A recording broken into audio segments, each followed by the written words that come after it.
जय हिंद दोस्तों। आज के इस वीडियो में मचने वाला है तबाही दोस्तों। क्यों? क्योंकि आज के इस वीडियो में जितने भी मोस्ट इंपॉर्टेंट परिभाषाएं होती हैं सारी चीजों को एकदम आसान तरीके से समझाने वाला हूं, और वो भी बिना रटाए दोस्तों। अगर आपको कहीं भी कोई भी एक परिभाषा अगर आपको लग जाए कि कहीं रटना पड़ रहा है, आपको समझ नहीं आ रहा है, तो आप कमेंट बॉक्स खाली है वहां गाली देके चले जाना, लेकिन भरोसा करके वीडियो को पूरा अंत तक देखो, आपका दिल खुश हो जाएगा दोस्तों। पूरी बुक के जितने मोस्ट इंपॉर्टेंट टॉपिक परिभाषाएं होती है सारा कुछ आंसर सहित समझाऊंगा, आपको बस ध्यान से समझना है। फील होगा दोस्तों, फील। मैं जो कह रहा हूं बात मानिए आप। तो बिना देर के आइए शुरुआत करते हैं। तो सबसे पहला प्रश्न जो बोर्ड एग्जाम में बहुत बार पूछा जाता है वो है वैद्युत द्विध्रुव। वैद्युत द्विध्रुव के ऊपर जरूर प्रश्न छपता है बोर्ड एग्जाम में। क्या कह रहा है प्रश्न? देखिए, कह रहा है वैद्युत द्विध्रुव से आप क्या समझते हैं, दो उदाहरण दीजिए। ठीक है, तो वैद्युत द्विध्रुव कुछ और नहीं। वैद्युत द्विध्रुव क्या होता है समझो। परिभाषा की तरफ देखने की जरूरत नहीं है, परिभाषा गया भाड़ में। पहले हम चीजों को फील करेंगे, फिर उसके बाद परिभाषा समझेंगे। ठीक है, तो समझो। सबसे पहले वैद्युत द्विध्रुव है क्या? वैद्युत द्विध्रुव कुछ और नहीं बल्कि दो आवेश है, ठीक है, जो कि बहुत ही सूक्ष्म दूरी पे है।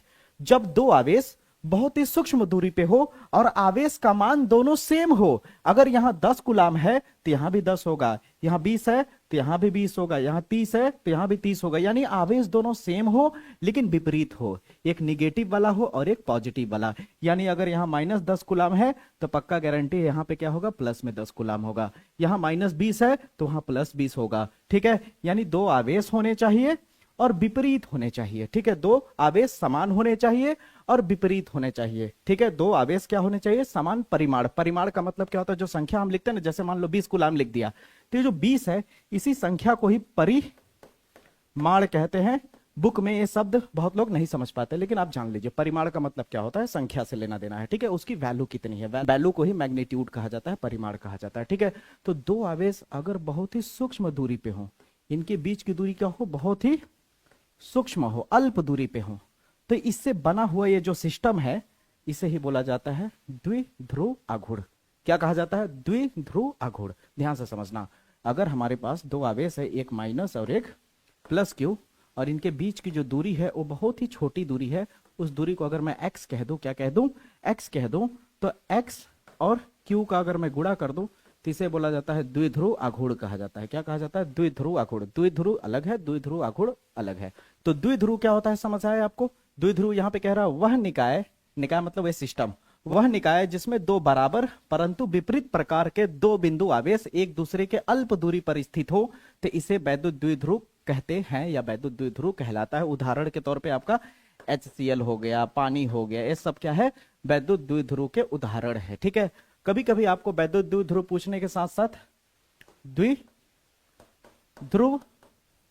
आघूर्ण भी पूछता है। द्विध्रुव आघूर्ण पे न्यूमेरिकल भी आता है, जो कि अभी मैंने न्यूमेरिकल वाले वन शॉर्ट वीडियो मैंने बता दिया है, जो कि 1 घंटे 20 मिनट का लगभग वीडियो है, जो कि पूरे फिजिक्स के बुक का मैंने मोस्ट इंपॉर्टेंट न्यूमेरिकल एक ही वीडियो में बता दिया है। अगर आप चैनल पे नए हैं, पहली बार देख रहे हैं, तो जरूर जाकर के देखिएगा। यहाँ थंबनेल है, इस थंबनेल को पहचान लीजिए, वीडियो वाले सेक्शन में जाकर के आप देख लीजिए। ठीक है, चलिए आगे चलते हैं। तो द्विध्रुव आघूर्ण क्या होता है? ये जो निकाय बना है ना हमारा -q और +q का, और इनके बीच की जो दूरी है वो बहुत अल्प दूरी है। ठीक है, इस अल्प दूरी के बीच में जो सेंटर पॉइंट है, इस सेंटर पॉइंट को अगर मैं O कह दूं और यहां से यहां की दूरी को L कह दूं, फिर यहां से यहां की दूरी को L कह दूं, यानी दोनों को बांट दूं बीच में से आधा आधा, इतना अगर L है तो इतना भी L होगा, तो टोटल दूरी कितनी हो गई, 2L। तो ये टोटल दूरी जो 2L है, इस 2L का गुणा अगर इसके आवेश से कर दिया जाए तो जो वैल्यू मिलता है वो P मिलता है, और इसी P को बोला जाता है द्विध्रुव आघूर्ण कहा जाता है। बताओ समझ में आया या फिर नहीं? क्लियर हुआ द्विध्रुव आघूर्ण क्या होता है? फार्मूला भी क्लियर हुआ? रटा हुआ टाइप का तो नहीं लगाना, नहीं लगाना, पक्का ना? आपके दिमाग में छप गया ना ये बात कि दो विपरीत आवेश होने चाहिए, यानी एक धन आवेश वाला और एक ऋण आवेश वाला, लेकिन दोनों का परिमाण समान होना चाहिए और उनकी दूरी अल्प दूरी होनी चाहिए। इस तरह से बने हुए निकाय को द्विध्रुव कहा जाता है। उदाहरण के तौर पर HCl H2O। समझ आया? चलते हैं अगले क्वेश्चन पे। अब आती है बारी वैद्युत क्षेत्र की तीव्रता की परिभाषा और उसका मात्रक बताइए क्या होता है। वैद्युत क्षेत्र की तीव्रता क्या है, ध्यान से समझो, बहुत ही इजी है मेरे भाई। कोई भी आवेश है, मान लो एक बहुत बड़ा आवेश ले लेता हूं, ठीक है, तो ये आवेश है, धन आवेश है, तो इसकी वैद्युत क्षेत्र बाहर की तरफ होती है। इस तरह से वैद्युत क्षेत्र इस तरह से बाहर की तरफ आवेश की निकली होती है। ठीक है, ये क्या है, वैद्युत क्षेत्र है इसका, यानी इसका एक प्रभाव है। जैसे मान लो इसने इतना बड़ा क्षेत्र बना करके रखा है, ठीक है, अब मान लो यहाँ पे एक बहुत दूर आवेश है और बहुत ही छोटा सा आवेश है, इसे परीक्षण आवेश बोलते हैं। बहुत ही इजी समझ में आ जाएगा, अभी देखना। अब इस परीक्षण आवेश को यहां पे लाए हैं, कोई फर्क पड़ेगा नहीं। यहां पे लाएंगे, ये आवेश को यहां पे खसका के यहां तक पहुंचा दिया, कोई फर्क पड़ा नहीं। यहां तक पहुंचा दिया, कोई फर्क पड़ा नहीं। लेकिन इस आवेश को जैसे ही इसके अंदर लाएंगे, इस क्षेत्र के जैसे ही अंदर लाएंगे, ये भी आवेश क्या है, धनावेश वाला है, ठीक है। तो ये धनावेश और धनावेश क्या करेगा, एक दूसरे को धकेलेगा, एक दूसरे को बड़ी तेजी से धकेलेगा। अब बताइए, ये आवेश बहुत ही नन्हा सा मुन्ना सा है और ये आवेश बहुत बड़ा है, इसकी वैल्यू बहुत ही बड़ी है, तो ये क्या करेगा, इसको बड़ी तेजी से धक्का मारेगा पीछे की तरफ, बल लगा करके। क्या लगा करके, बल लगा करके पीछे की तरफ बड़ी तेजी से धक्का मारेगा। ये जो बड़ा वाला आवेश है दोस्तों, ये जो बड़ा वाला आवेश है, इस छोटे वाले आवेश को, क्यू नोड को बहुत ही तेजी से फोर्स लगा के बाहर की तरफ धक्का मारेगा। इसको क्या करेगा, फोर्स लगा के बाहर की तरफ धक्का मारेगा, ठीक है। तो ये फोर्स कितनी तेजी से मार रहा है, ये फोर्स कितना है, ये फोर्स धक्का लगाने की तीव्रता कितनी है, उसे ही बोला जाता है इस क्षेत्र की तीव्रता। इस आवेश की जो क्षेत्र है, इस क्षेत्र की तीव्रता, और उसे बोल दिया जाता है वैद्युत क्षेत्र की तीव्रता। अब यहाँ पे पढ़ोगे तो ध्यान से समझ आएगा। वैद्युत क्षेत्र में किसी बिंदु पर रखे परीक्षण आवेश, ये देखो वैद्युत क्षेत्र हो गया। वैद्युत क्षेत्र के किसी भी बिंदु पे, मान लेते हैं इस बिंदु पे एक परीक्षण आवेश रखा है मैंने, और इस परीक्षण आवेश पर लगने वाला वैद्युत बल, देखो इस परीक्षण आवेश पर लगने वाला वैद्युत बल किसके वजह से बल लग रहा है, इस आवेश की वजह से। इस आवेश ने क्या किया, बल लगा के धकेल दिया, ठीक है, बल लगा के धकेल दिया। अब ये जो बल लगा के धकेला, जितना बल लगाया यफ, जितना बल लगाया यफ, किस पे, इस क्यू नोट पे, ठीक है। तो बल और क्यू नोट का जब रेशियो निकालोगे तो ई के बराबर आ जाएगा, और एक फार्मूले का जन्म हो जाएगा, यानी E is equal to F बटे क्यू नोट। इसे ही बोला जाता है वैद्युत क्षेत्र की तीव्रता। अब बताओ, ईमानदारी से समझ आया, कितना प्यार से मैंने समझा दिया कि एक बड़ा सा आवेश है, मान लो मैं बहुत बड़ा सा आवेश हूं, और ये जो मार्कर है, मान लो बहुत छोटा सा आवेश है, ठीक है, मेरे तरफ आ रहा है। अब मैं बहुत ताकतवर हूं, ये भी प्लस वाला है, मैं भी प्लस वाला हूं, तो प्लस वाला क्या करेगा, एक दूसरे को धक्का देता है, प्रतिकर्षण करता है, पता है ना। तो मैंने क्या किया, इसे बड़ी तेजी से बल लगा के धकेल दिया। तो मेरे धकेलने की तीव्रता कितनी थी, मेरी धकेलने की तीव्रता कितनी थी, वही वैद्युत क्षेत्र की तीव्रता कहलाती है। फील हुआ, बोला ना फील होगा, यहां तक क्लियर हुआ, परिभाषा अब समझ में आ गया। कह रहा है वैद्युत क्षेत्र में किसी बिंदु पर रखे, ये मान लो वैद्युत क्षेत्र है, वैद्युत क्षेत्र में किसी बिंदु पर रखे परीक्षण आवेश, ठीक है, परीक्षण आवेश पर लगने वाला जो बल होता है, ठीक है, उसे ही क्या बोला जाता है, वैद्युत क्षेत्र की तीव्रता कहते हैं। समझ आई मेरी बात। इसका मात्रक जो होगा न्यूटन पर कुलाम होगा, क्यों, क्योंकि ऊपर में बल है, तो बल हो गया न्यूटन, बटे का मतलब हो गया पर, आवेश का हो गया कुलाम, तो इसका मात्रक क्या हो जाएगा, न्यूटन पर कुलाम हो जाएगा। बताइए यहां तक समझ आया या नहीं, मजा आया। चलते हैं अगले क्वेश्चन पे, बहुत ही प्यारा प्यारा क्वेश्चन है, बहुत इंपॉर्टेंट क्वेश्चन है। अब आती है कुलाम का वैद्युत बल संबंधित नियम। कुलाम के नियम को जानने से पहले ये जान लो कुलाम की क्या भूमिका है आवेश पे। कुलाम ये जानना चाहता था कि दो आवेश जब हम रखते हैं, जैसे ये बात आपको पता होगा कि अगर दो प्लस आवेश आमने सामने रखे जाए तो ये दोनों एक दूसरे को धकेलेंगे, हाँ या ना में जवाब चाहिए। अगर दो माइनस आवेश एक दूसरे के आमने सामने आएंगे तो एक दूसरे को धकेलेंगे, पता है कि नहीं। और अगर दो आवेश, एक प्लस वाला आवेश हो और एक माइनस आवेश हो, तो दोनों एक दूसरे को प्रतिकर्षित करेंगे, यानी आकर्षण यहां देखा जाएगा, ठीक है। यहां क्या देखा जाएगा, आकर्षण देखा जाएगा, यानी एक दूसरे को खींचेंगे।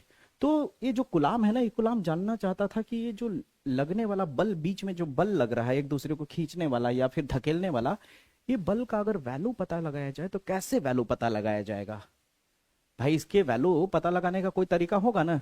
तो कुलाम ने दिमाग लगाया, कुलाम ने एक चीज नोटिस किया कि जब दो आवेश को आमने सामने रखा, इसने दो आवेश को आमने सामने रखा, एक Q1 और एक Q2 को, हो सकता है तो ये दोनों पॉजिटिव भी हो सकते हैं, हो सकता है दोनों निगेटिव भी हो सकते हैं, या फिर ऐसा भी हो सकता है कि एक पॉजिटिव और एक निगेटिव, यानी इनमें लगने वाला जो बल है आकर्षण भी हो सकता है और प्रतिकर्षण भी हो सकता है। तो उन्होंने एक चीज नोटिस किया कि जब दो आवेश को कुछ दूरी पे उन्होंने रखा, r दूरी पे, ठीक ना, तो ये आवेश का जो वैल्यू था, जैसे मान लो एग्जांपल के तौर पे यहाँ पे Q1 और Q2 है, ठीक ना, तो आवेश जब उन्होंने दूरी पे रखा तो उन्होंने देखा कि आवेश का गुणनफल जो है, आवेश का जो गुणनफल है वो लगने वाले बल के अनुक्रमानुपाती है। अब कहोगे इसका मतलब क्या है, अनुक्रमानुपाती या समानुपाती बोल सकते हो, ठीक ना। यहाँ पे क्या लिखा है, अनुक्रमानुपाती लिखा है, तो अनुक्रमानुपाती बोलना, ठीक है। तो यहाँ पे क्या कह रहा है कुलाम कि जब दो आवेश को हम कुछ दूरी पे रखते हैं, दो आवेश पे लगने वाला जो बल होता है वो आवेशों के गुणनफल के अनुक्रमानुपाती होता है। क्या होता है, अनुक्रमानुपाती होता है। अब इसका मतलब क्या है जानो। वो बता रहा था कि जब हम यहाँ पे कोई वैल्यू रख रहे थे, जैसे कि 10 कुलाम यहाँ रख दिया, यहाँ मान लो 2 कुलाम रख दिया, तो 10 और 2 गुणा करोगे तो कितना हो जाएगा, 20 कुलाम, ठीक है। तो जब ये 20 कुलाम गुणा करने पे हुआ तो यहाँ पे कुछ बल काम किया, ठीक है। जब इसने वैल्यू को बढ़ा दिया, जैसे कि 10 कूलाम की जगह पे यहाँ पे कर दिया 100 कूलाम और यहाँ कर दिया 2 कूलाम, ठीक ना, यहाँ कितना कर दिया 2 कूलाम, तो कितना आ गया 200 आ गया। जब 200 हुआ तो लगने वाला बल और ज्यादा बढ़ गया, यानी गुणा करने पे वैल्यू जब बढ़ता जा रहा है तो लगने वाला बल भी बढ़ता जा रहा है, और गुणा करने पर जो वैल्यू घटता जा रहा है जब, तो बल भी घटता जा रहा है। यानी एक के बढ़ने से जब दूसरा बढ़ने लगे, एक के बढ़ने से जब दूसरा बढ़ने लगे, यानी जो बल है इसके गुणनफल पे निर्भर कर रहा है। गुणनफल का मान जैसे जैसे बढ़ा रहे हैं वैसे वैसे बल भी बढ़ रहा है।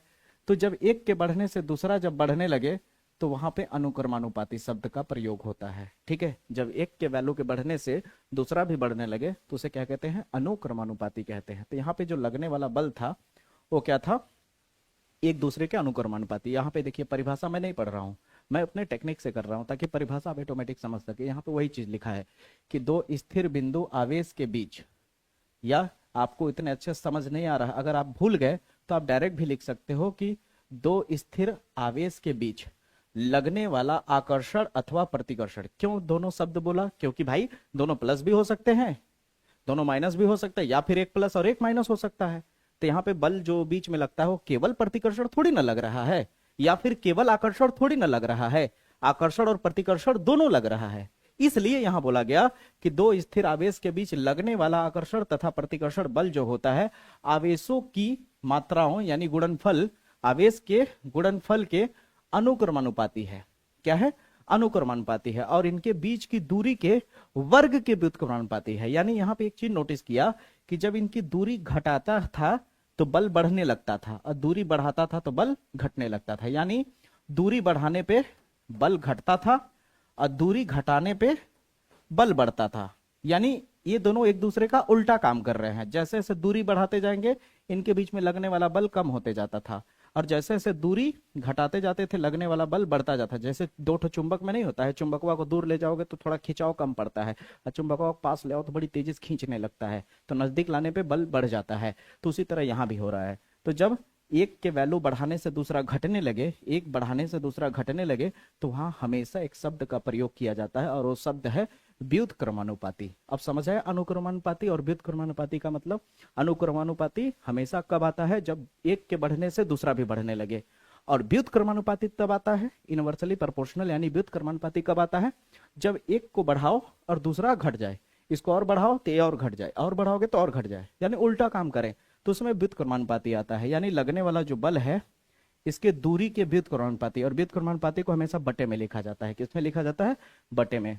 तो वर्ग के व्युत्क्रमानुपाती है। यहां तक समझ आया। अब इन दोनों को मिला दोगे तो F directly proportional, F proportional Q1 Q2 by R square आ जाएगा। आएगा कि नहीं यहां तक? जब यहां तक आएगा इधर का मिटा देते हैं। तो इसके बाद आप इसे आप क्या लिख सकते हो, एफ इजिकल टू, जब ये हटेगा, ये प्रोपोर्शनलिटी जब हटता है और जब इजिकल टू का चिन्ह आता है तो एक कांस्टेंट आ जाता है। क्या आ जाता है, अपने आप जन्म ले लेता है, पैदा ले लेता है, गुरु कांस्टेंट। ठीक है। अब ये जो के कांस्टेंट है, ये के क्या है, एक तरह का 1/4 पाई अपसाइलन नोड है, जहां अपसाइलन नोड क्या है, वैद्युतशीलता है। अब एक चीज बता देता हूं कि वैद्युतशीलता एक तरह का मोस्ट इंपॉर्टेंट क्वेश्चन है। वैद्युतशीलता पे दो क्वेश्चन बहुत ही इंपॉर्टेंट बनता है। पहला कि वैद्युतशीलता का मात्रक क्या होता है और इसकी बीमा क्या होती है। तो वैद्युतशीलता का मात्रक और बीमा जरूर पूछा जाता है। अगर आप चाहते हो कि इस टाइप की चीजें सर हमें इंपॉर्टेंट टिक आउट भी बता दीजिए, तो आपको ज्यादा कुछ नहीं करना है। आपको क्या करना है, आपको जा करके मेरे वेबसाइट पे vijaysir.com, क्या सर्च करेंगे, vijaysir24.com, vijaysir24.com सर्च करेंगे तो आपको एक थंबनेल दिखेगा 50 most important tick out question का। उस पे जाके क्लिक करके आप देख सकते हैं। समझ आए मेरी बातें? तो वेबसाइट पे भी जाके आप विजिट जरूर करिएगा। ठीक है, यहाँ तक क्लियर है दोस्तों? और जैसे ही आप वेबसाइट पे जाएंगे तो मेरा कोर्स मिल जाएगा आपको। वहां पे कोर्स आप जाके बहुत ही मिनिमम कॉस्ट पे करके आप उस कोर्स को परचेज करिए। आपको बहुत ज्यादा कुछ तैयार करने की जरूरत नहीं पड़ेगा। उसमें से बहुत ही कम करके मैंने जो मोस्ट इंपॉर्टेंट क्वेश्चन बन सकते हैं चैप्टर वाइज, हर एक चीज आंसर के साथ मैंने बताया है वहां पे आसान शब्दों में। उस कोर्स को आपको परचेस करने पे सबसे बड़ा फायदा क्या होगा पता है? उस कोर्स के अंदर मेरा नंबर होगा, आप मेरे से फोन करके आप अपनी प्रॉब्लम शेयर कर सकते हो, डे टू डे आपको गाइडेंस प्रोवाइड किया जाएगा, आप मेरे से डेली जुड़े रह सकते हो, डेली कॉल करके आप मेरे से अपनी प्रॉब्लम शेयर कर सकते हो कि सर अभी मेरी इतनी तैयारी हुई है, अभी मेरे को ये तैयार करना है, अभी मेरी सर इतनी तैयारी हुई है, मुझे आगे क्या करना चाहिए, आगे कौन सी चीजों को तैयार करना चाहिए, कौन से समय को कितना समय पढ़ना चाहिए, यानी आप पूरी प्रॉपर गाइड आपको दूंगा। यानी आपके साथ जब तक आपका बोर्ड एग्जाम खत्म नहीं हो जाता तब तक आप मेरे से कॉल पे जुड़े रह सकते हो। आप जब चाहो तब कॉल करके आप अपनी प्रॉब्लम को शेयर कर सकते हो, जो आपको पूछना है पूछ सकते हो। यानी हर तरह से आपको उस कोर्स परचेस करने के बाद आपको पूरा प्रॉपर गाइड दिया जाएगा कि उसे कैसे तैयार करना है। ठीक है, तो जरूर उसे आप नॉर्मल से कॉस्ट को पे करके आप जरूर परचेस करिए, मैं तो कहूंगा। ठीक है, तो चलिए आगे बढ़ते हैं। अब आती है बारी कि अपसाइलेंट नोट का मात्रक क्या होगा। जैसे कि मैंने बोला कि मात्रक और बीमा जरूर पूछा जाता है, तो ज्यादा कुछ मत करिए। जो आपका फार्मूला है ना, F equal to 1/4 pi epsilon naught Q1 Q2 by R square. ज्यादा कुछ मत करिए, मैथमेटिक्स इतनी आती होगी, अपसाइलेंट को F के पास और F को अपसाइलेंट नोट के पास भेज दीजिए। तो अपसाइलेंट नोट बराबर क्या हो जाएगा 1/4 पाई F और इंटू में क्या हो जाएगा Q1 Q2 by R square. देखिए बिना रटे आप इसका मात्रक तैयार कर सकते हो। अब आपको करना क्या है, देखिए ध्यान से समझिएगा। यहाँ पे क्या है आपका, ऊपर में क्या है, देखिए बटे के ऊपर क्या है, आवेश है, आवेश का मात्रक होता है कुलाम, और कैठ आवेश है, एक और एक दो, दो का हो जाएगा स्क्वायर यानी कुलाम स्क्वायर। नीचे में क्या है, संख्या का कोई मतलब नहीं है, नीचे में क्या है यफ, यफ यानी न्यूटन, बल का मात्रक न्यूटन होता है। नीचे क्या आर, आर क्या है दूरी, दूरी का मात्रक होता है मीटर, स्क्वायर की वजह से स्क्वायर। तो कुलाम स्क्वायर और बटे का मतलब होता है पर होता है, तो इसे आप लिख सकते हो कुलाम स्क्वायर पर न्यूटन मीटर स्क्वायर। ये हो गया इसका मात्रक। क्या हो गया इसका मात्रक। अब इसी तरह से दोस्तों इसका बीमा भी निकाल सकते हो। आवेश का बीमा क्या होता है, AT होता है। क्या होता है, AT, स्क्वायर की वजह से स्क्वायर रहेगा। और बल का बीमा क्या होता है, न्यूटन का हो जाएगा MLT-2 होगा, और मीटर का हो जाएगा L2। अब इसे सॉल्व करके इसका बीमा आप निकाल सकते हो। ठीक है, तो आप वेबसाइट पे जाके विजिट करके आप मोस्ट इंपॉर्टेंट टिकआउट भी देख सकते हो। ठीक है दोस्तों, वेबसाइट याद रहेगा ना आपको, vijaysir24.com, जा करके जरूर सर्च करिएगा अभी जैसे ही वीडियो खत्म होगा। अब चलते हैं अगले क्वेश्चन पे। अगला क्वेश्चन है वैद्युत फ्लक्स से आप क्या समझते हैं, आवश्यक सूत्र देकर के समझाइए। अब वैद्युत फ्लक्स बहुत ईजी है। अभी मैंने कुछ देर पहले बोला कि कोई भी जब आवेश होगा, अगर जैसे धन आवेश है तो यहां से क्या निकलती है, बल रेखाएं निकलती हैं इस तरह से। ठीक है, जिसे वैद्युत क्षेत्र भी कहते हैं। ठीक है, ये क्या है, एक बल रेखाएं हैं। ठीक है, इस तरह से बल रेखाएं निकलती हैं। तो मान लीजिए हमारे पास इस तरह से बल रेखाएं निकल रही हैं, ध्यान से सुनेंगे तो समझ पाएंगे। इस तरह से मान लीजिए बल रेखाएं खूब सारी निकल रही हैं। अब मेरे पास एक ठो यहाँ पे पृष्ठ है, मान लीजिए एक हमारे पास इस तरह से छोटा सा पृष्ठ है। अब इस पृष्ठ को मैं क्या कर रहा हूं, इस बल रेखाओं के आसपास ले जा रहा हूं। ठीक है, ध्यान दीजिएगा। अब मैं कर क्या रहा हूं कि इस पृष्ठ को हम यहां से हटा करके यहां पे ले आते हैं। अगर ये पृष्ठ यहां पे ले आएंगे तो इस पृष्ठ के अंदर से कुछ बल रेखाओं की संख्या गुजरेगी, हाँ या ना। पृष्ठ के अंदर से कुछ निकलेगी और पृष्ठ के बाहर से कुछ लोग निकलेंगे। तो हमें यह देखना होता है कि पृष्ठ के अंदर से कितनी वैद्युत बल रेखाओं की संख्या गुजर रही है। जितनी भी वैद्युत बल रेखाओं की संख्या गुजरेगी उन्हीं संख्या को क्या बोला जाता है, वैद्युत फ्लक्स बोला जाता है। यही चीज यहाँ लिखा हुआ है कि वैद्युत क्षेत्र में स्थिर किसी क्षेत्रफल से, किसी क्षेत्रफल, ये हो गया क्षेत्रफल, ये जो मैंने अभी पृष्ठ लिया है, ये वाला पृष्ठ का हो गया, ये हो गया क्षेत्रफल इसका। ठीक है, इस क्षेत्रफल से कितनी गुजर रही हैं बल रेखाएं, तो यहाँ पे वही लिखा हुआ है कि क्षेत्रफल से अभिलंबवत दिशा में गुजरने वाली बल रेखाओं की संख्या को वैद्युत फ्लक्स कहते हैं, वैद्युत फ्लक्स कहते हैं। और इसका मात्रक क्या होता है, वोल्ट मीटर होता है। वैद्युत फ्लक्स का देखिए फार्मूला दिखाता हूं आपको। ठीक है, यहाँ फार्मूला नहीं पूछा है फिर भी मैं सिखा रहा हूँ। क्यों, क्योंकि आपको हर चीज मैं सिखाऊंगा ताकि आपको कुछ भी घुमा के पूछे आप आंसर दे पाओ, क्योंकि रट के नहीं जाना एग्जाम में, सीख के जाना है। तो जो वैद्युत फ्लक्स है, वैद्युत फ्लक्स तो समझ में आ गया, लेकिन वैद्युत फ्लक्स को रिप्रेजेंट किया जाता है फाई ई से। किससे रिप्रेजेंट किया जाता है, फाई ई से, ध्यान से समझिएगा। और इसका जो फार्मूला होता है वो होता है ई वेक्टर, ये हो गया वैद्युत क्षेत्र ई वेक्टर, और ये हो गया क्षेत्रफल वेक्टर यानी ए वेक्टर, इसके बराबर होता है। ठीक है, अगर मैं इसे छोटे से फ्लक्स की बात करूं तो डी लगाऊंगा, तो डी फाई ई बराबर क्या हो जाएगा, E vector dot D A vector. ठीक है, अगर इसका proper personal one shot video देखना चाहते हो इस चैप्टर का तो आप जा करके देख सकते हो, मेरे प्लेलिस्ट में आपको मिल जाएगा फिजिक्स के। ठीक है, आपको और ज्यादा बेहतर समझ में आएगा। अब यहाँ पे क्या होगा, डॉट हटाओगे तो इस डॉट को हटा करके चाहो तो आप क्या लिख सकते हो, E D A cos theta भी लिख सकते हो। तो ये होता है वैद्युत फ्लक्स का फार्मूला। बताइए यहां तक क्लियर हुआ आपको? वैसे आप यहाँ पे इतना भी लिख करके छोड़ दोगे तो आपका काम हो जाएगा। तो आपको वैद्युत फ्लक्स भी समझ में आ गया क्या होता है। अब चलते हैं दोस्तों हम लोग स्थिर वैद्युतिकी में गॉस नियम का उल्लेख कीजिए। गॉस नियम है क्या? गॉस भी तो फ्लक्स ही ज्ञात करना सिखाता है। गॉस भी क्या सिखाता है? फ्लक्स ही तो ज्ञात करना सिखाता है। बस क्या है गॉस नियम आप समझो पहले। आप क्या क्या चाहते हो, पहले रटा दूं या पहले सिखा दूं? तो पहले आओ सिखाते हैं। जैसे देखो गॉस का नियम क्या है। गॉस कहता है कि किसी बंद पृष्ठ में, ठीक है, किसी बंद पृष्ठ में अगर हम कहीं आवेश रख दें, ठीक है, किसी बंद पृष्ठ में हम कहीं आवेश रख दें और इस आवेश से गुजरने वाली कुल वैद्युत बल रेखाओं की जो संख्या होती है, खुद वैद्युत बल रेखाओं की संख्या जो होती है, उसके वजह से जो फ्लक्स उत्पन्न होता है, उसके वजह से जो फ्लक्स उत्पन्न होता है, ये किसके बराबर होता है? Q इंटू 1/ε गुना के बराबर होता है। और यही गॉस का नियम है, ठीक है, यही गॉस का नियम है। इस तरह भी लिख सकते हो। अब यही चीज यहां लिखा हुआ है, ध्यान से सुनो, समझना थोड़ा। कह रहा है इस नियम के अनुसार किसी बंद पृष्ठ, ये हो गया किसी बंद पृष्ठ, किसी बंद पृष्ठ से गुजरने वाला कुल वैद्युत फ्लक्स, ठीक है, बल रेखाओं की संख्या गुजरेगी तो क्या होगा? वैद्युत फ्लक्स उत्पन्न होगा। तो हम देखेंगे कि कुल वैद्युत फ्लक्स कितना इस पृष्ठ पे उत्पन्न हुआ, ठीक है। तो कुल वैद्युत फ्लक्स जो होगा, जिसे हम लोग फाई ई लिखते हैं, कुल वैद्युत फ्लक्स जो उत्पन्न होगा उस पृष्ठ के भीतर जो कुल आवेश है, कुल आवेश जो है उसके 1/ε गुना के बराबर होगा। इसे ही गॉस का नियम कहते हैं। क्या कहते हैं? गॉस का नियम। क्या बोलोगे?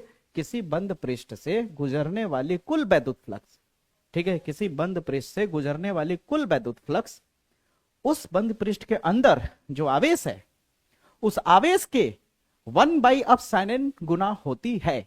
इसे ही गॉस का नियम कहते हैं। बड़ा सिंपल है। गॉस पर में सिद्ध करने को भी दिया जाता है। तो ये सब मैंने अपने प्लेलिस्ट में बना दिया है। वन शॉट मेरा डेरिवेशन का वीडियो आपको मिल जाएगा, ठीक है, तो आप जाकर देखोगे तो मिल जाएगा, ठीक है। अब देखो अगले क्वेश्चन पे आते हैं। अगला क्वेश्चन क्या कह रहा है? किसी संधारित्र की धारिता को परिभाषित कीजिए। अब कहोगे धारिता क्या है, पहले समझो धारिता क्या है। धारिता का मतलब क्या होता है समझने की कोशिश करना। आप इसके बारे में जानते हो? आप एक देखा होगा इस तरह से, आप पंखा देखो, सीलिंग फैन, सीलिंग फैन के यहाँ पे ऊपर एक कंडेंसर लगाया जाता है, इस तरह से होता है व्हाइट कलर का, ठीक है, इसे चौक भी कहते हैं हम लोग, ठीक है। ये करता क्या है कि ये जब बिजली आती है तो बिजली को स्टोर करके रखता है, और जब ये पंखा चालू करते हो तो एक ही बार में एनर्जी देता है। समझ आए मेरी बातें? तो धारिता का मतलब क्या होता है? किसी प्लेट में, जैसे मान लो कोई एक प्लेट है, ठीक है, एक उदाहरण देता हूँ धारिता का मतलब। जैसे मान लो एक बाल्टी है, ठीक है, इस बाल्टी में तुम पानी भर रहे हो। क्या भर रहे हो? पानी भर रहे हो। तो इस बाल्टी में पानी भरने की भी तो एक क्षमता होगी ना, कि बाल्टी कितना पानी धारण कर सकता है, ये बाल्टी कितना पानी रख सकता है। जब ये पानी फुल हो जाएगा तो बाल्टी से पानी क्या हो जाएगा? बाहर गिरने लगेगा। उसी तरह से जो भी प्लेट होता है कोई, अब उस प्लेट पे अगर तुम आवेश दे रहे हो, क्या दे रहे हो? आवेश। तो इस प्लेट की भी तो एक क्षमता होगी ना आवेश धारण करने की। तो यही तो है धारिता, आवेश धारण करने की क्षमता। किसी प्लेट द्वारा आवेश धारण करने की क्षमता को ही धारिता कहते हैं। किसी प्लेट द्वारा आवेश धारण करने की क्षमता को धारिता कहते हैं, ठीक है। जब आवेश जाएगा तो इसमें क्या होगा? विभवांतर उत्पन्न हो जाता है भी। तो इस आवेश और इस विभवांतर का जब डिवाइड करते हो तो ये C के बराबर आता है। किसके बराबर आता है? C के बराबर आता है। लेकिन C जो है Q और V के मान पर निर्भर नहीं करता। C के बराबर तो है Q बटे V, लेकिन C के मान पर, C का जो मान होता है वो Q और V पर निर्भर नहीं करता। C का मान किस पे निर्भर करता है? जब आप संधारित्र बनाते हो तो ऐसे दो प्लेट बनाते हो इस तरह से, तो कुछ दूरी पे रखते हो प्लेट को, याद करो, और यहां से आवेश देते हो इस तरह से। तो क्या होता है कि प्लेट के बीच की दूरी पे, प्लेट के क्षेत्रफल पे, उस पे निर्भर करता है संधारित्र का मान। किस पे निर्भर करता है? प्लेट की दूरी और उसके प्लेट के क्षेत्रफल पे, ठीक है, इस पे निर्भर करता है। कभी कभी निर्भरता भी पूछी जाती है, ठीक है, याद रखिएगा। तो अब ध्यान से समझिए सवाल क्या कह रहा था कि किसी संधारित्र की धारिता को परिभाषित कीजिए। अब देखिए जो मैंने समझाया वही चीज दिया गया है। संधारित्र की एक प्लेट को दी गई आवेश तथा दोनों प्लेट के बीच उत्पन्न विभवांतर के अनुपात, ये देखिए दी गई आवेश और उत्पन्न विभवांतर के अनुपात, अनुपात का मतलब बटे, ठीक है, अनुपात को ही संधारित्र की धारिता कहते हैं। को ही संधारित्र की क्या कहते हैं? धारिता कहते हैं। C बराबर क्या होता है? Q बटे V होता है। बताइए समझ आया? आपको फील भी हो गया होगा, ठीक है, यहाँ तक क्लियर है। और अगर संधारित्र हटा करके केवल धारिता पूछे कि धारिता को परिभाषित कीजिए, तो आप क्या बोलोगे? आवेश धारण करने की क्षमता, यानी किसी प्लेट के द्वारा आवेश धारण करने की जो क्षमता होती है उसे ही धारिता कहते हैं, ठीक है, याद रखना। स्टोरेज ऑफ चार्ज, ठीक है, चार्ज को स्टोर करना ही कैपेसिटेंस कहलाता है। धारिता कहलाती है। यहां तक क्लियर हुआ। अब याद रखना, धारिता तो बता दिया मैंने, अब याद रखना संचित ऊर्जा, धारिता की संचित ऊर्जा पे न्यूमेरिकल भी पूछा जाता है। संचित ऊर्जा, संचित ऊर्जा बोला जाता है यू, और इसका फार्मूला होता है 1/2 CV²। ठीक है, 1/2 CV² होता है संचित ऊर्जा का फार्मूला। तो इस पे न्यूमेरिकल पूछा जाता है, मैंने कराया भी है। ठीक है, तो अब संधारित्र वाला भी क्वेश्चन आपको एकदम अच्छे से तैयार रखना है, ये भी क्वेश्चन आ सकता है। यहां तक क्लियर है आपको। अब यहाँ पे एक 10वां क्वेश्चन अलग से डाल दिया गया है, ये आगे मिलेगा आपको, ठीक ना। तो यहाँ पे इसको नहीं समझाऊंगा क्योंकि 6वें के बाद डायरेक्ट 10वां आ गया, एरर है ये। ठीक है, अब चलते हैं हम लोग 7वें क्वेश्चन पे। 7वां क्वेश्चन क्या कह रहा है, परावैद्युत पदार्थ से आप क्या समझते हैं, जर्मेनियम, अभ्रक, कार्बन में से कौन सा परावैद्युत है। तो परावैद्युत पदार्थ होता क्या है पहले समझो। डाई इलेक्ट्रिक्स होता क्या है, परावैद्युत क्या होता है, देखो विद्युत का कुचालक होता है। ठीक है, विद्युत का क्या होता है, कुचालक होता है। क्यों, क्योंकि उसमें मुक्त इलेक्ट्रॉन नहीं होते हैं, फ्री इलेक्ट्रॉन नहीं होते जो आसानी से बह सके, क्योंकि इलेक्ट्रॉन बहेगा तो धारा प्रवाहित हो जाएगी, उसमें ऐसा नहीं है। यहाँ पे अगर आप ध्यान से देखो तो कह रहा है वे पदार्थ जिनके अणुओं में इलेक्ट्रॉन नाभिक के साथ दृढ़ता पूर्वक बंधा रहता है। जब इलेक्ट्रॉन नाभिक के साथ बहुत ही दृढ़ता पूर्वक बंधा रहेगा तो इलेक्ट्रॉन फ्री हो ही नहीं पाएगा, मुक्त हो ही नहीं पाएगा। जैसे आप ही को रस्सी में बांध दे तो आप कैसे मुक्त हो पाओगे, आपको रस्सी से कस के बांध दिया जाए तो आप मुक्त कहलाओगे या बंधे हुए कहलाओगे। तो जाहिर सी बात है आप क्या कहलाओगे, बंधे हुए कहलाओगे, मुक्त नहीं कहलाओगे ना। इलेक्ट्रॉन जब तक मुक्त नहीं होगा तब तक धारा नहीं बहती है। ठीक है, तो याद रखिएगा यहाँ पे अगर परावैद्युत पूछे तो क्या बोलेंगे, वे पदार्थ जिनमें अणुओं में इलेक्ट्रॉन नाभिक के साथ दृढ़ता पूर्वक बंधे रहते हैं उन्हें परावैद्युत पदार्थ, उन्हें परावैद्युत पदार्थ कहते हैं। फिर से रिपीट कर रहा हूं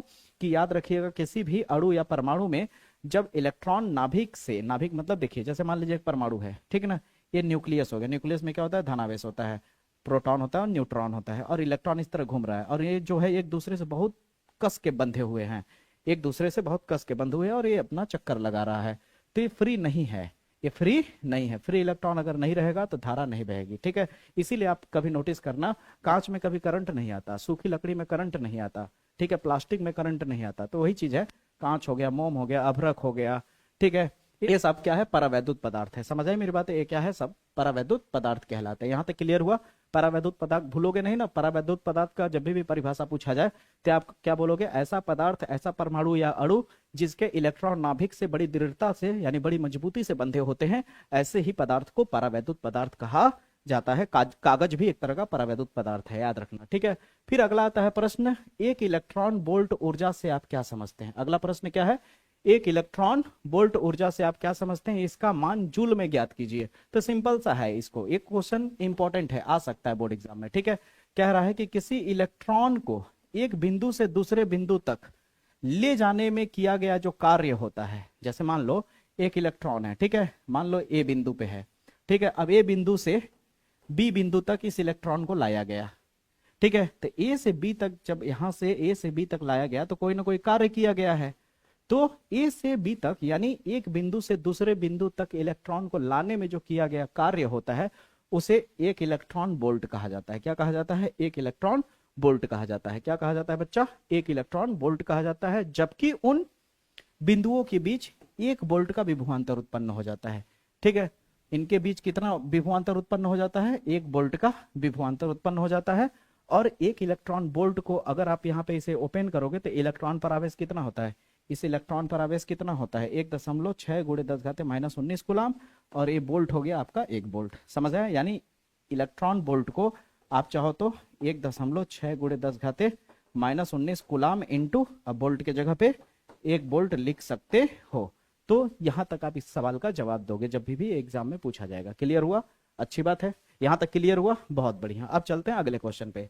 अगला क्वेश्चन क्या कह रहा है, वैद्युत विभव तथा विभवांतर में क्या अंतर है। बहुत ही प्यारा क्वेश्चन है, इसका जवाब देखो, दोनों अलग अलग मैं बता रहा हूं। अब ध्यान से समझो, जैसे मान लो आपको 2 पॉइंट हो, 2 पॉइंट में एक पॉइंट का लोकेशन पता हो और दूसरा पॉइंट इंफिनिटी हो, ठीक है, यानी यहां पे कोई निश्चित बिंदु है, ए बिंदु आपको पता है, यहां वाला बिंदु आपको पता है, लेकिन दूसरी बिंदु जो है वो क्या है, इन्फिनिटी। इन्फिनिटी का मतलब आपको खुद नहीं पता है कि ये कितना दूर है। इन्फिनिटी का मतलब अनंत दूर, अनंत दूर यानी हो चंद्रमा तारे इतना दूर, इतना दूर से अगर कोई आवेश आ रहा है, कोई आवेश अनंत दूर से कोई किसी निश्चित बिंदु पे आ रहा है, यानी अनंत से कोई आवेश को अनंत बिंदु से या अनंत से किसी आवेश को, अनंत से किसी आवेश को जब किसी निश्चित बिंदु तक लाया जाता है, अनंत दूरी से किसी आवेश को जब निश्चित बिंदु तक लाया जाता है तो लाए जाने में क्या किया जाएगा, वर्क किया जाएगा, कार्य किया जाएगा। तो किसी धन परीक्षण आवेश को जब Q नोड लगाया जाए तो इसे टेस्ट चार्ज बोला जाता है, धन परीक्षण आवेश, ठीक है। और यहाँ पे धन लगा देते हैं प्लस, ठीक है, तो हो गया धन परीक्षण आवेश यानी पॉजिटिव टेस्ट चार्ज कहा जाता है। इसका वैल्यू बहुत छोटा होता है, ठीक है, याद रखिए। तो जब किसी टेस्ट चार्ज को अनंत से किसी निश्चित बिंदु तक लाया जाता है तो लाए जाने में जो किया गया कार्य होता है उसे बोला जाता है वैद्युत विभव। क्या बोला जाता है, वैद्युत विभव। अब विभवांतर का भी सेम ही है प्रोसेस, बस थोड़ा सा चेंजेस है। यहाँ पे क्या होता है वैद्युत विभव में कि एक बिंदु पता होता है आपको, एक बिंदु क्या होता है, निश्चित होता है, एक बिंदु निश्चित होता है, एक बिंदु निश्चित यानी फिक्स्ड होता है, और दूसरा बिंदु क्या होता है, अनंत पर होता है। कहां होता है बच्चा, दूसरा बिंदु अनंत पर होता है। तो अनंत से किसी निश्चित बिंदु तक लाने में किसी धन परीक्षण आवेश को किया गया जो कार्य होता है उसे हम लोग वैद्युत विभव कहते हैं। यानी वैद्युत विभव जो होगा वो किसको होगा, किया गया कार्य बटे आवेश के बराबर होगा, ठीक है। इसका मात्रक क्या होगा, जूल पर कूलाम होगा या बोल्ट भी लिख सकते हो, ठीक है, याद रखना, ये 10th क्लास में भी पढ़ा होगा। अब आता है विभवांतर। विभवांतर सेम है। यहां क्या था, विभव, वैद्युत विभव में क्या था कि अनंत दूरी से आप आवेश को ला रहे थे, लेकिन विभवांतर में क्या होता है, विभवांतर में दोनों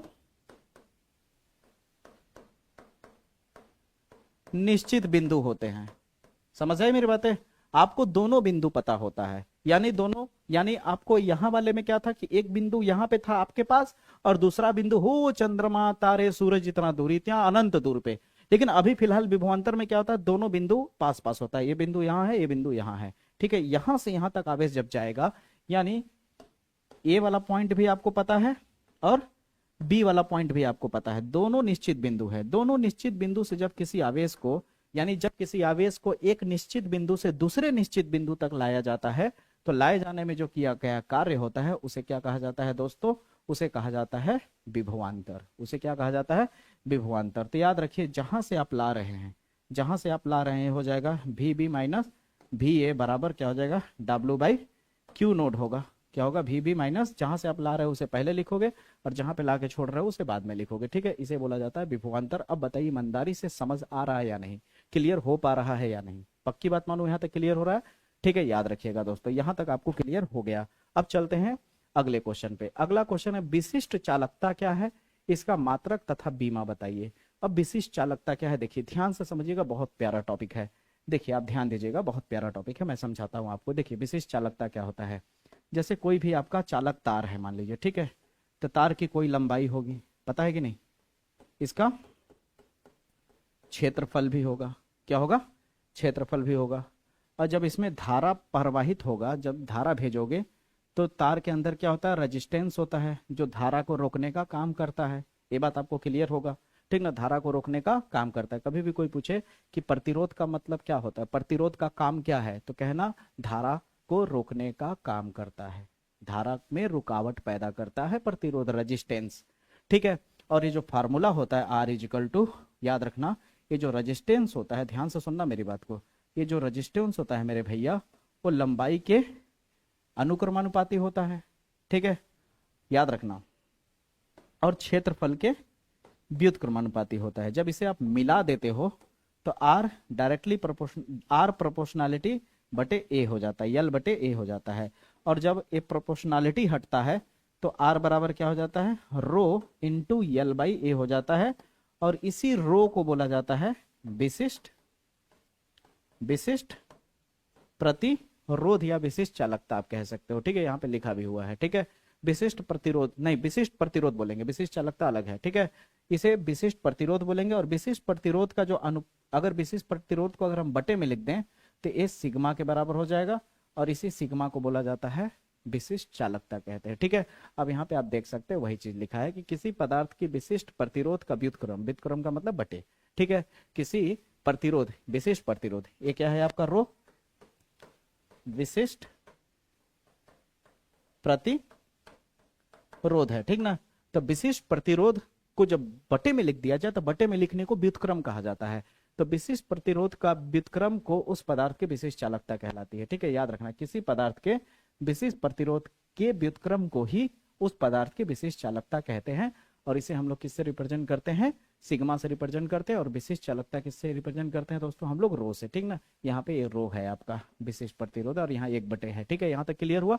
इसका मात्रक जो होगा ओम इनवर्स मीटर इनवर्स होता है और इसकी बीमा ये दी गई है, ठीक है। तो याद रखिएगा विशिष्ट चालकता, अगर मैं ईमानदारी से बताऊं तो आपका मोस्ट इंपॉर्टेंट क्वेश्चन है। ऐसे क्वेश्चन को कतई नहीं छोड़ना है आपको, ठीक है। विशिष्ट चालकता जरूर पूछा जाता है। तो यहाँ तक क्लियर हो गया आपको क्वेश्चन। अब चलते हैं क्वेश्चन हम लोग 11वें पे। 11वां कह रहा है कि वैद्युत परिपथ हेतु, बहुत ही वायरल बहुत ही पॉपुलर क्वेश्चन है। 11वां क्वेश्चन कह रहा है कि वैद्युत परिपथ हेतु किरचॉफ का द्वितीय नियम किस संरक्षण पर आधारित है। तो किरचॉफ का जो द्वितीय नियम है ऊर्जा संरक्षण पर आधारित है। किरचॉफ का जो द्वितीय नियम होता है, याद रखिए 2 है। एक किरचॉफ का पहला नियम अगर पूछ दे कि किस संरक्षण पर आधारित है तो आप बोलेंगे आवेश संरक्षण पर आधारित है। किस पे, आवेश संरक्षण पर आधारित है। और अगर पूछ दिया कि परिपथ में किसी वैद्युत परिपथ हेतु किरचॉफ के द्वितीय नियम किस राशि के संरक्षण पर आधारित होता है, तो ऊर्जा संरक्षण पर। द्वितीय नियम ऊर्जा संरक्षण पे। अब प्रथम नियम किरचॉफ का प्रथम अगर नियम बोले, प्रथम नियम पूछे किस संरक्षण पर आधारित है तो आवेश संरक्षण लिखोगे। क्या लिखोगे, आवेश संरक्षण। याद रखना, बहुत ही वायरल बहुत ही बढ़िया टॉपिक आपको बता दिया मैंने, ठीक है। अगला क्वेश्चन है धारा घनत्व को परिभाषित कीजिए तथा इसका मात्रक लिखिए। अब धारा घनत्व होता क्या है, ध्यान से समझो। याद रखो, जैसे मान लो कोई एक वायर है, कोई तार है तुम्हारा, ठीक है। ये देखो, ये कोई चालक तार है, ठीक है। ये कोई चालक तार है। तो इस चालक तार का क्या है, ये क्षेत्रफल है। ये क्या है, पूरा चालक तार की एक मोटाई यानी क्षेत्रफल है। तो इसे क्या बोला जाता है, परिच्छेद का क्षेत्रफल कहा जाता है, ठीक है। तो इस क्षेत्रफल के याद रखिएगा, जब धारा बहवाओगे इस तरह से तो धारा इसी क्षेत्रफल के लंबवत इस तरह से आगे बहेगी, ठीक ना। तो याद रखना इसका क्षेत्रफल और बहने वाली धारा का जो अनुपात होता है यानी I/A जो होता है, इसे ही बोला जाता है धारा घनत्व बोला जाता है। और J से लिखा जाता है, वही चीज लिखा हुआ है यहाँ पे, आप पढ़ सकते हो। कह रहा है किसी धारावाही चालक के, ये हो गया किसी धारावाही चालक, चालक मतलब ये तार, ठीक है। तार के किसी बिंदु के प्रति एकांक क्षेत्रफल, ये ले लीजिए प्रति एकांक क्षेत्रफल, ठीक है। एकांक क्षेत्रफल के लंबवत गुजरने वाली धारा, ये देखिए, ठीक है। ये हो गया मान लीजिए आपका एकांक क्षेत्रफल, ये हो गया आपका एकांक क्षेत्रफल, ठीक है। ये हो गया क्षेत्रफल और उसके लंबवत गुजरने वाली जो धारा होती है उसे ही कहा जाता है धारा घनत्व, ठीक है। उसे ही गुजरने वाली धारा को उस बिंदु पर धारा घनत्व कहते हैं और इसे J से इंडिकेट करते हैं। किससे इंडिकेट करते हैं, J से। अब इसका मात्रक तो आप बता ही सकते हो, धारा का मात्रक एम्पियर और क्षेत्रफल का मात्रक क्या होगा, मीटर स्क्वायर। तो इसका मात्रक क्या हो जाएगा, एम्पियर मीटर स्क्वायर हो जाएगा। इसका मात्रक क्या हो जाएगा, एम्पियर मीटर स्क्वायर। बताइए, यहां तक क्लियर हुआ। धारा घनत्व कितना प्यारा सा क्वेश्चन है। अगला आता है क्वेश्चन, ओमीय तथा अनओमीय प्रतिरोध से आप क्या समझते हैं। ओमीय और अनओमीय प्रतिरोध से आप क्या समझते हैं। परिपथ के लिए वोल्टता तथा धारा के बीच ग्राफ खींच करके, ठीक ना, गत्यात्मक प्रतिरोध को परिभाषित कीजिए। तो सबसे पहले आप ये समझिए ओमीय और अनओमीय प्रतिरोध क्या है। इस क्वेश्चन को 2026 के हिसाब से बताऊं तो आने का चांसेस 2026 में बहुत ज्यादा है, क्योंकि 2025 में प्रश्न पूछा नहीं गया था। तो ये क्वेश्चन 2026 में आने का चांसेस बहुत ज्यादा है, ठीक है, क्योंकि 2025 में किसी सेट में ये क्वेश्चन नहीं आया था। तो अब ध्यान से देखिए, अब यहाँ पे कह रहा है ओमीय तथा अनओमीय प्रतिरोध से आप क्या समझते हैं। तो आप ध्यान दीजिए, यहाँ पे कह रहा है कि वे प्रतिरोध जो ओम के नियम का पालन करे। अब ओम का नियम क्या है, R = V/I होता है, याद रखिएगा। ओम का नियम ग्राफ ए होता है आपका, ठीक है। तो वे प्रतिरोध, अब नाम में ही देखो ना छुपा है, ओमीय प्रतिरोध और अनओमीय प्रतिरोध। जो ओम के नियम का पालन करे वो ओमीय प्रतिरोध है, ठीक है, ओमीय प्रतिरोध है। और जो ओम के नियम का पालन न करे वो अनओमीय प्रतिरोध है। जैसे स्टार्च का बल्ब, ट्रांजिस्टर, ये सब ओम के नियम का पालन नहीं करते हैं। और यहाँ जैसे सभी धात्विक चालक यानी जो तार होते हैं वो सब ओम का नियम का पालन करते हैं, लेकिन आपका ट्रांजिस्टर हो गया, ठीक है, टॉर्च का बल्ब हो गया, ये सब क्या है, ओम का नियम का पालन नहीं करते। बस इतना ही आपका है, ठीक है। ग्राफ बनाना है तो इस तरह से ग्राफ बना सकते हैं आप, ठीक है। आती है बारी अगले क्वेश्चन की। अगला क्वेश्चन है व्हीटस्टोन सेतु के संतुलन हेतु P बटे Q और R बटे S की व्युत्पत्ति कीजिए। ठीक है, आप ध्यान से समझिए, आपको व्युत्पत्ति पूछे चाहे ना पूछे, आपको व्हीटस्टोन सेतु जरूर पूछता है कि व्हीटस्टोन सेतु क्या है, परिभाषित कीजिए। व्हीटस्टोन सेतु क्या, ध्यान से समझो, बहुत ही परफेक्ट बताऊंगा मैं, आप ध्यान से समझना। जैसे मान लो यहाँ पे तुमने एक सिस्टम बनाया, यहाँ पे एक प्रतिरोध लगा दिया, एक प्रतिरोध यहाँ पे लगा दिया, एक प्रतिरोध यहाँ है और एक प्रतिरोध आपका यहाँ है और एक प्रतिरोध आपने यहाँ बीच में लगा दिया। ठीक है, या इस प्रतिरोध की जगह गैल्वेनोमीटर लगा सकते हो पता लगाने के लिए कि यहाँ पे धारा बहेगी या नहीं बहेगी। ठीक है, तो हम यहाँ पे गैल्वेनोमीटर लगा दे रहे हैं। ठीक है, याद रखिएगा, ये हमारा गैल्वेनोमीटर है। ठीक है, ये हमारा गैल्वेनोमीटर है और यहाँ पे हम लोगों ने लगा दिया बैटरी। ठीक है, धारा बहवाने के लिए। ठीक है, तो ये देखिए हमारा यहाँ से करंट जा रहा है इस तरह से। ठीक है, ध्यान देते रहिए। मान लीजिए यहाँ के रेजिस्टेंस को, ध्यान से समझिए मेरी बात को, अगर यहाँ के रेजिस्टेंस को मान लीजिए मैंने R1 कहा, इसको R2 कहा, इसको R3 कहा और इसको R4 कहा। ठीक है, इसको नाम दे देते हैं P, इसको नाम दे देते हैं Q, इसको नाम दे देते हैं R और इसको नाम दे देते हैं S। तो कहना क्या चाह रहा हूं, ध्यान से सुनना। यहाँ बस ये बताना होता है व्हीटस्टोन ब्रिज में कि यहाँ पे धारा बहेगी या नहीं। जब यहाँ से धारा ऐसे पास आउट होगी, इस तरह से जाएगी, यानी इधर भी धारा बढ़ जाएगी, इधर I1 और इधर मान लो I2 धारा चली जाएगी, और जब बाहर निकले तो जुड़ करके फिर से I हो जाएगी। जब बाहर निकलेगी तो जुड़ करके जब यहाँ से I1 आ रहा होगा और इधर से I2 आ रहा होगा, तो जुड़ करके क्या हो जाएगा, फिर से I हो जाएगा। भाई जितनी यहाँ से गई उतनी बाहर निकलेगी। तो अब आप ध्यान से समझिए, यहाँ पे करना क्या है कि जब यहाँ पे हम लोग धारा बहवा रहे हैं तो यहाँ का जो प्रतिरोध है और यहाँ का जो प्रतिरोध है, अगर दोनों का प्रतिरोध डिवाइड किया जाए, जैसे मान लेते हैं यहाँ का प्रतिरोध है 2, यहाँ का प्रतिरोध मान लेते हैं 4 है, तो इन दोनों को डिवाइड करते हैं। तो डिवाइड करने में कितना आएगा बताओ, 2/4 को डिवाइड करोगे तो 1/2 आएगा। यहाँ का मान लेते प्रतिरोध है 6 और यहाँ का प्रतिरोध मान लेते हैं 12 है। ठीक है, अब इन दोनों को डिवाइड करते हैं, 6 और 12 को डिवाइड करने में कितना आएगा, 1/2 आएगा। यानी देखा जाए तो इनका अनुपात यानी P बटे Q का अनुपात जो है वो बराबर हो रहा है किसके, R बटे S के। अगर ये बराबर हो गया, रेशियो अगर बराबर हो गया, तो यहाँ पे करंट सप्लाई नहीं होगी। यही है व्हीटस्टोन ब्रिज। ठीक है, और अगर रेशियो बराबर नहीं हुआ तो यहाँ पे भी करंट सप्लाई होगी। इतनी बात समझ आई, यही है आपका व्हीटस्टोन ब्रिज, याद रखिएगा। अब चलते हैं अगले क्वेश्चन पे। अगला है लॉरेंज बल किसे कहते हैं, लॉरेंज बल किसे कहते हैं। तो याद रखिए, कह रहा है यदि आवेशित कण, कोई एक आवेशित कण है मान लीजिए, ठीक है, कोई आवेशित कण है और ऐसे क्षेत्र में है जहां पे चुंबक है। ध्यान से समझिए, ऐसे क्षेत्र में है जहां चुंबक है, यही चीज यहां लिखा है। कोई आवेशित कण ऐसे क्षेत्र में है जहां वैद्युत तथा चुंबकीय क्षेत्र दोनों है। यानी ये कोई आवेशित कण है, ये क्या है, वैद्युत क्षेत्र, इस तरह से वैद्युत क्षेत्र और चुंबकीय क्षेत्र दोनों में है।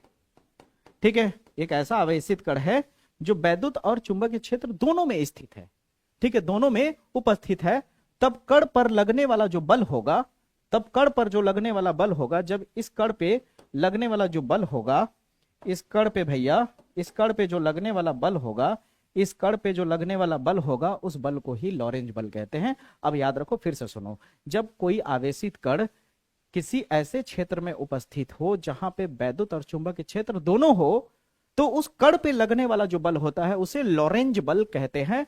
और फार्मूला है F = QE + Q ब्रैकेट में V × B। ये फार्मूला है, इसे कहते हैं लॉरेंज बल का फार्मूला। बताइए, समझ आया, क्लियर हुआ। अब चलते हैं अगले प्रश्न पे, 16वां प्रश्न। 16वां प्रश्न कह रहा है चुंबकीय आघूर्ण को परिभाषित कीजिए। चुंबकीय आघूर्ण को परिभाषित कीजिए। तो कह रहा है एकांक चुंबकीय क्षेत्र में लंबवत रखे चुंबकीय द्विध्रुव पर लगने वाले बल युग्म के आघूर्ण को चुंबकीय आघूर्ण कहते हैं। जैसे आप लोग वैद्युत द्विध्रुव आघूर्ण देखे हो ना, जैसे मैंने बताया ना अभी, वैद्युत द्विध्रुव आघूर्ण की एक आवेश यहाँ पॉजिटिव होगा और कुछ दूरी पे एक आवेश निगेटिव होगा और दोनों बहुत ही सूक्ष्म दूरी पे होंगे। तो P बराबर क्या होगा, Q × किसके बराबर होगा, 2L के। इसे वैद्युत द्विध्रुव आघूर्ण कहते हैं। उसी तरह चुंबकीय द्विध्रुव आघूर्ण होता है। चुंबकीय आघूर्ण को T से लिखा जाएगा, T मैक्स जो होगा वो बराबर किसके होगा, MB के बराबर होगा। ठीक है, याद रखिएगा। यहाँ तक क्लियर है। T नहीं है, आपको जानकारी के लिए बता दूं, टॉर्क है। क्या है, टॉर्क है आपका। टॉर्क मैक्स बराबर क्या हो जाएगा, M/B होगा। ठीक है, याद रखिएगा। अब अगले प्रश्न पे चलते हैं। अगला प्रश्न कह रहा है बायो-सेवर्ट के नियम के आधार पर धारावाही चालक में उत्पन्न चुंबकीय क्षेत्र का परिकलन कीजिए। ठीक है, तो आप ध्यान दीजिए, एक फार्मूला दिखाता हूं मैं, ठीक ना। फिर इसको समझाता हूँ ये क्या लिखा हुआ है, ठीक है। लिखावट पे ना जाके पहले सीखने की कोशिश करिए, ताकि लिखने वाला काम फिर आसान हो जाएगा, ठीक है। ध्यान दीजिए बायो सेवर्ट का नियम क्या होता है। देखिए जैसे मान लीजिए मैंने एक धारावाही चालक तार ले लिया, ठीक है। इस चालक तार को अनंत लंबाई का मान लेते हैं, ठीक है। तो इस चालक तार पे मैं आई नाम का धारा भेजता हूँ, ध्यान से सुनिए। आई नाम का धारा प्रवाहित करता हूँ। इस चालक तार की पूरी लंबाई को यल मान लेते हैं। क्या मान लेते हैं? पूरी लंबाई को यल मान लेते हैं। तो हम पूरी लंबाई अगर न लें इस चालक तार की, हम पूरी लंबाई के बजाय छोटी सी लंबाई अगर उठाएं, तो छोटी सी, अगर पूरी लंबाई को यल कह रहे हैं, अगर पूरी लंबाई को क्या बोल रहे हैं? यल अगर बोल रहे हैं, तो छोटी सी लंबाई को हम डी यल बोलेंगे। क्या बोलेंगे? डी यल, ठीक है। अब हम क्या दिमाग लगाते हैं कि इस पॉइंट पे जो छोटी सी लंबाई लिए हैं, इस पॉइंट पे कुछ दूरी पे जा करके हम क्या चेक करते हैं? चुंबक चेक करते हैं कि जब धारा बह रही है तो कुछ दूरी पे, आर दूरी पे इसका चुंबक कैसा है, ठीक है। तो बी नाम का चुंबक देखना चाहते हैं। अब यहाँ छोटी सी लंबाई लिया है तो यहाँ पे उत्पन्न होने वाला चुंबक भी बहुत छोटा होगा, इसलिए डी बी लग जाएगा। यहां तक क्लियर हुआ? अब ध्यान दीजिए, यहाँ पे जो कोण बन रहा है उस कोण को थीटा कह देते हैं। तो अब ये चुंबक जो उत्पन्न हुआ है ये किस पे निर्भर कर रहा है? ध्यान दीजिए, पहला जो होता है यहाँ पे उत्पन्न हुआ जो चुंबक है वो डायरेक्टली प्रोपोर्शनल होता है करंट के, यानी करंट जितना खतरनाक बढ़ाओगे चुंबक उतना खतरनाक बढ़ता जाएगा। अभी मैंने कुछ देर पहले बताया ना अनुक्रमानुपाती का मतलब क्या होता है, ठीक है। तो जैसे जैसे चुंबक बढ़ाओगे, जैसे जैसे करंट बढ़ाओगे, वैसे वैसे चुंबक का मान बढ़ता जाता है। और अगली बात आती है कि इसकी लंबाई जो है डीएल, इस लंबाई को भी जैसे जैसे बढ़ाओगे चुंबक का मान यहाँ पे पॉइंट पे बढ़ता जाएगा, यानी लंबाई भी क्या है? इसका अनुक्रमानुपाती है। तीसरा, ये जो कोण है, कोण का मान जैसे जैसे बढ़ाओगे चुंबक का मान बढ़ता जाएगा, यानी साइन थीटा के बराबर रखोगे आप, ठीक है। चौथा इसकी जो बीच की दूरी है, अब अभी मान लो इस पॉइंट पे अगर तुम चुंबक चेक कर रहे हो और इसको थोड़ा सा और पास ले आए तो चुंबक का मान बढ़ जाएगा ना, यानी आर का दूरी कम करोगे तो चुंबक बढ़ेगा, आर घटाओगे तो चुंबक क्या होगा? बढ़ता जाएगा, और आर बढ़ाओगे तो चुंबक घटता जाएगा। इसका मतलब यहाँ पे अनुक्रमानुपाती नहीं बल्कि व्युत्क्रमानुपाती है। तो यहाँ डी बी जो है, तो जो इसकी दूरी होगी इसके क्या होगा? व्युत्क्रमानुपाती होगा। तो इसे हम 1/r² यानी इसके वर्ग के व्युत्क्रमानुपाती होगा। अब जब इन सबको मिलाएंगे तो डी बी इधर तो सेम है, तो एक बार लिखेंगे, फिर प्रोपोर्शनलिटी लगाएंगे, बटे लगाएंगे, जो नीचे है वो नीचे रहेगा और जो ऊपर है ऊपर रहेगा। ऊपर क्या है? आई, फिर क्या है? डीएल, फिर क्या है? Sine theta. अब ये प्रोपोर्शनलिटी जब हटता है तो आपको पता है ना एक नया कांस्टेंट आता है, तो डी बी बराबर क्या हो जाएगा? नया कांस्टेंट म्यू नोड बटा 4 पाई आएगा, ठीक है। और जो म्यू नोड है इसे चुंबकशीलता कहते हैं। क्या कहते हैं बच्चा? चुंबकशीलता कहते हैं, याद रखना, ठीक है।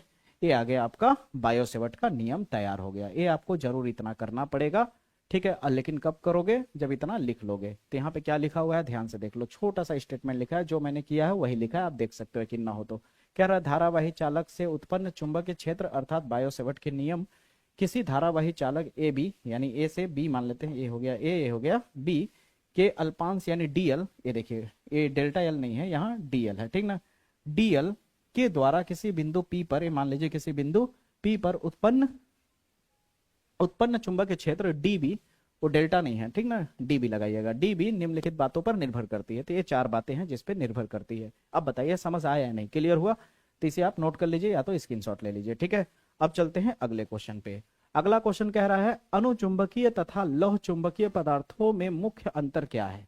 अनुचुंबकीय पदार्थ और लौह चुंबकीय पदार्थों में मुख्य अंतर क्या है? तो ध्यान से समझिए, अनुचुंबकीय पदार्थ क्या होता है? देखिए, अनुचुंबकीय पदार्थ बाह्य चुंबकीय क्षेत्र में रखे जाने पर चुंबकीय क्षेत्र की दिशा में हल्का सा चुंबकत्व ग्रहण कर लेता है, ठीक है। याद रखिए, अगर इसे और अच्छे समझना है हम तो कहेंगे इस वाले चैप्टर का आप 1 शॉर्ट वीडियो देख लो, ठीक है, जो यहाँ पे थंबनेल दिख भी रहा है, ठीक है। उसमें और ज्यादा सटीक तरीके से समझाया गया है अनुचुंबकीय, प्रतिचुंबकीय और लौह चुंबकीय में अंतर क्या है, और सटीक तरीके से वहां पे आप सीख लोगे। फिर भी यहाँ मैं पढ़ देता हूँ।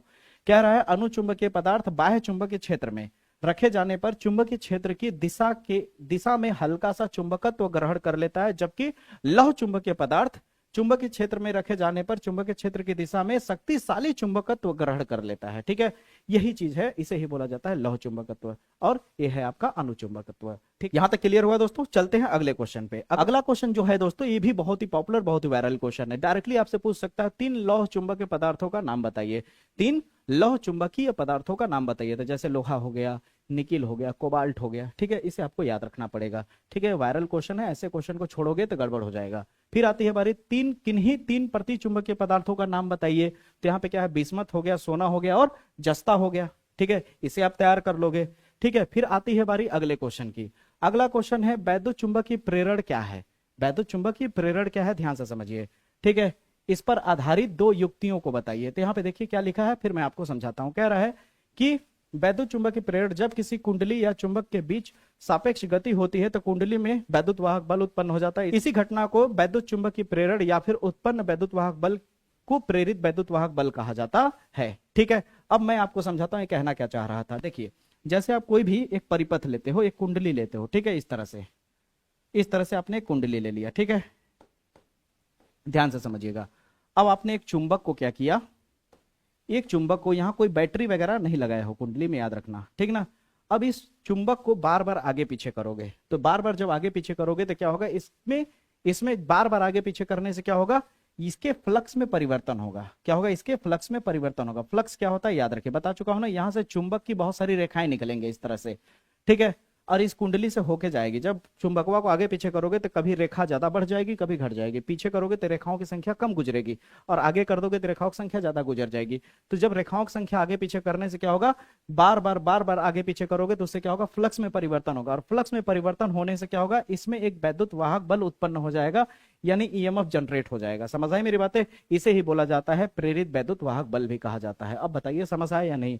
यही सेम प्रोसेस आपको ट्रांसफार्मर में भी देखने को मिलता है, वैद्युत जनित्र में भी देखने को मिलता है। ठीक है, अब याद रखिए यहाँ पे आपको वैद्युत चुंबकीय प्रेरण जैसे इंपॉर्टेंट है, उसी तरह स्व प्रेरण हो गया, अन्योन प्रेरण गुणांक हो गया, इसे किसी कीमत पे आप नहीं छोड़ेंगे। ठीक है, अब आप कहेंगे सर यहाँ पे तो नहीं दिया है ना, तो कैसे हमें तैयार होगा। जब वन शॉट वीडियो जा करके आप इस चैप्टर का देखोगे तो मजा आ जाएगा। वहां पे ट्रांसफार्मर भी क्लियर किया है मैंने, वहां पे क्या किया है, ट्रांसफार्मर भी आपका क्लियर किया है। तो यहाँ पे ट्रांसफार्मर का सिद्धांत और इसकी कार्यविधि समझाइए।